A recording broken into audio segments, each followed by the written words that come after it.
दोस्तों नमस्कार। मैं पंकज कुमार चर्चा विद पंकज पर बात करने वाले हैं इंडिया गठबंधन की।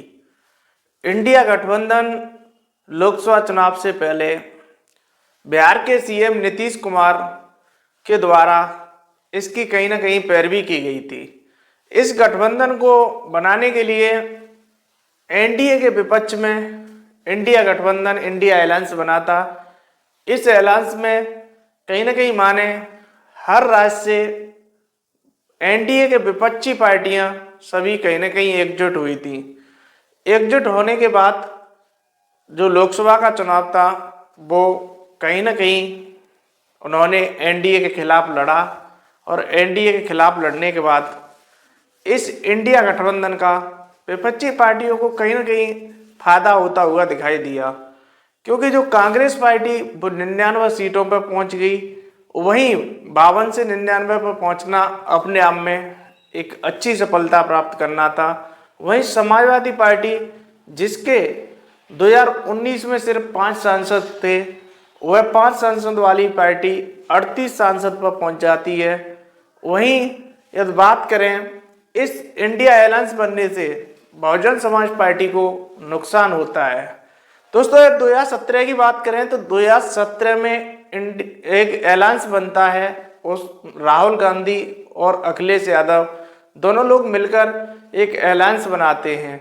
वह अलायंस विधानसभा चुनाव के समय दोनों विधानसभा चुनाव लड़ते हैं।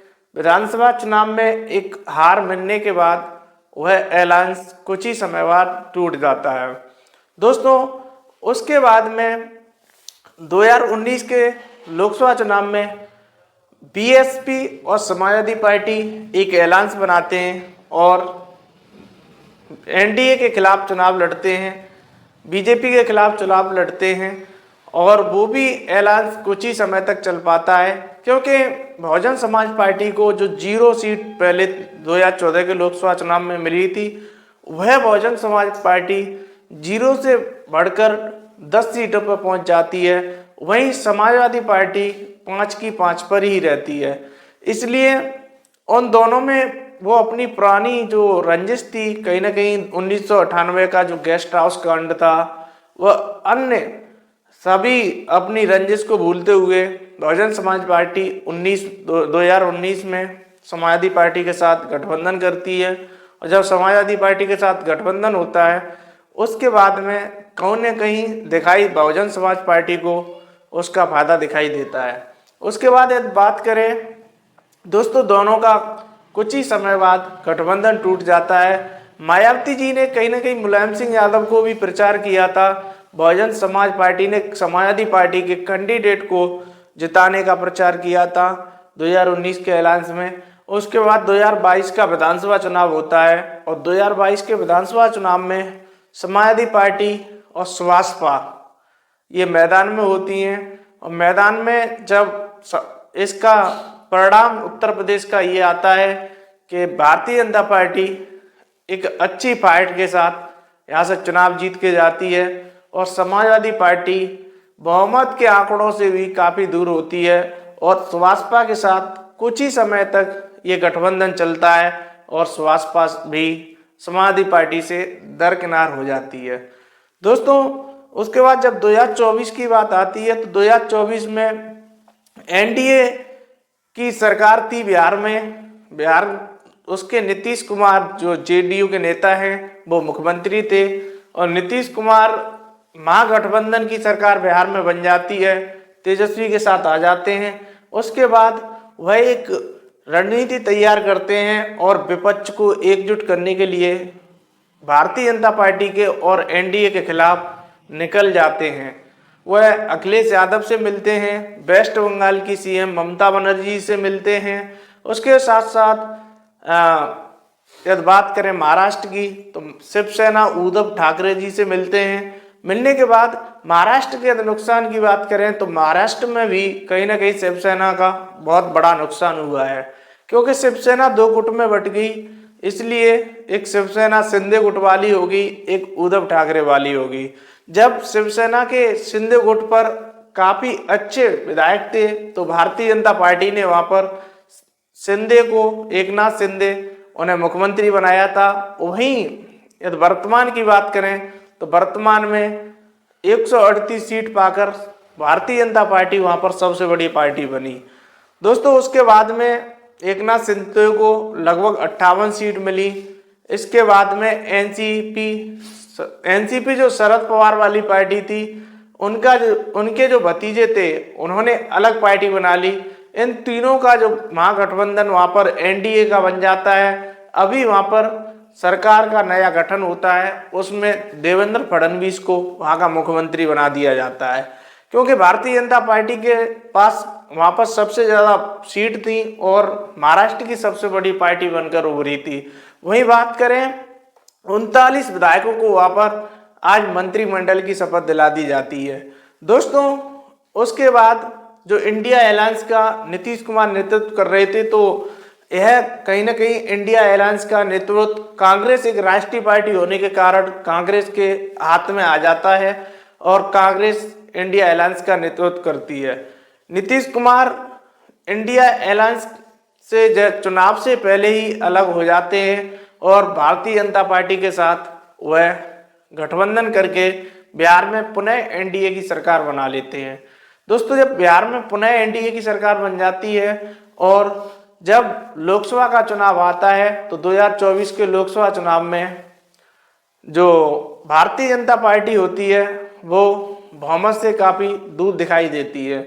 जब बहुमत से काफ़ी दूर दिखाई देती है, लगभग उसे भारतीय जनता पार्टी को 248 लोकसभा की सीटें मिलती हैं और 248 लोकसभा की सीट मिलने के बाद बहुमत से दूर होने के कारण एनडीए को, जो एनडीए के साथी रहे नीतीश कुमार, उनकी जेडीयू और चिराग पासवान की पार्टी रामविलास एलजेपी और उसके साथ साथ चंद्रशेखर। दोस्तों चंद्रशेखर की बात करें तो चंद्रशेखर जो उत्तर प्रदेश में उनकी अपनी आप में एक अलग पार्टी है, आज़ाद समाज पार्टी, और चंद्रशेखर रावण ने ही कहीं ना कहीं वो इंडिया गठबंधन के एक साथी नहीं थे। वह खुद स्वयं में एक सीट नगीना, वो दलित बाहुल सीट है और वो दलित के नेता हैं, उससे चुनाव लड़ते हैं और चुनाव लड़ने के बाद वहाँ से वो सांसद बनते हैं। दोस्तों अभी जो वर्तमान समय चल रहा है, वर्तमान में इंडिया गठबंधन टूटने की कगार पर है, क्योंकि संभल का जो हिंसा चल रहा है, उस संभल की हिंसा में या संभल की उस घटना में राहुल गांधी प्रियंका गांधी जी के साथ मिलने वहाँ पहुँच जाते हैं। इस पर कहीं ना कहीं अखिलेश जी भी अब कुछ उनके जो शब्द होते हैं वो एक नाराजगी जैसे व्यक्त करते हैं। यदि बात करें दोस्तों इस गठबंधन की, इसके जो नीतीश कुमार नेतृत्व कर रहे थे वो पहले ही चुनाव से छोड़ जाते हैं। उसके बाद में अब कांग्रेस और समाजवादी पार्टी भी अलग होते हुए कहीं ना कहीं दिखाई दे रहे हैं। दोस्तों यदि बात करें दिल्ली की, तो आम आदमी पार्टी भी इस इंडिया गठबंधन का हिस्सा थी। तो आम आदमी पार्टी भी को पंजाब में कहीं ना कहीं लोकसभा के चुनाव में अपना नुकसान देखने को मिला है।